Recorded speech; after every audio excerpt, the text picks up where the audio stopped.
Magandang gabi sa bawat isa. Muli, night devotion tayo.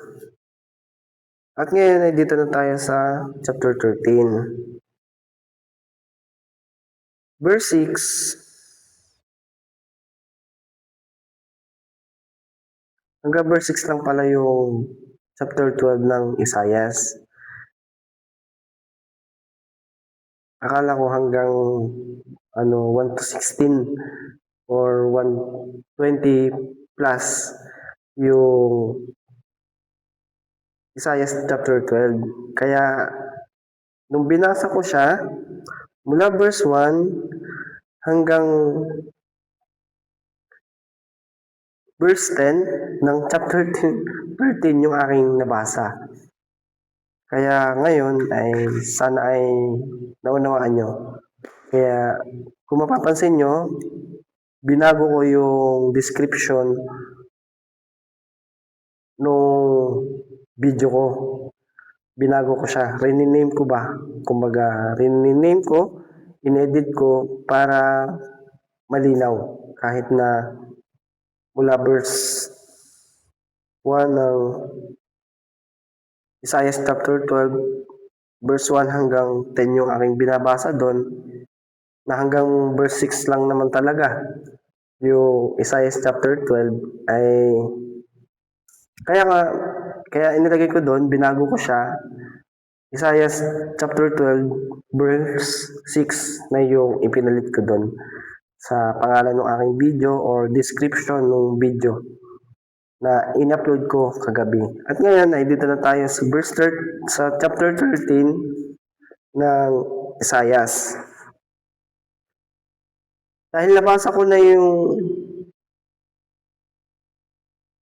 Isaiah chapter 13, 5 to 10. Ito, 5 to 10. Ngayon ay babasahin ko na lang muna itong verse 1 hanggang 4 ng Isaiah. Tapos bukas ko na lang siya i-explain. At bukas naman, verse 11 hanggang 20 yung aking babasahin. At yun, umpisa na natin. Narito ang isang pahayag mula sa Diyos tungkol sa Babylonia.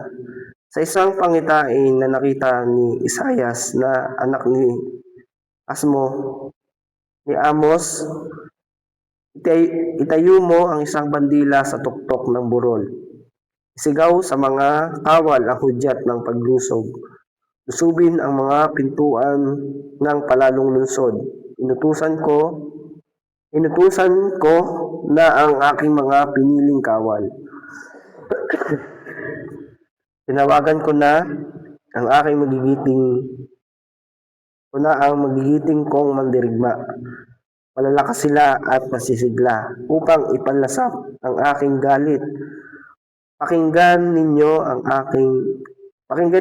ang nagkakagulong ingay sa kabundukan dahil sa dami ng tao. Pakinggan ninyo ang ugong ng mga kaharian, ng mga bansang nagkakatipon. Inihahanda na ni Yahweh na makapangyarihan sa lahat ang kanyang mga hukbo para sa isang digmaan. At ngayon ay hanggang dito na lang muna.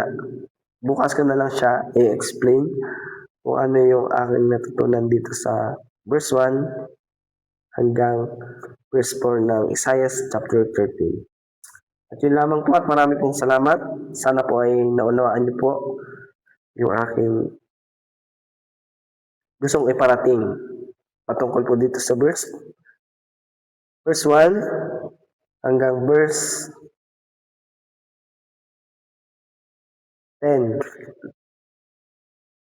ng chapter 13. Sana po ay naunawaan niyo po na hanggang verse 6 lang po yung chapter 12. At wala po siyang verse 10. At yun lamang po at maraming pong salamat. God bless po sa inyo pong lahat. Bye-bye po.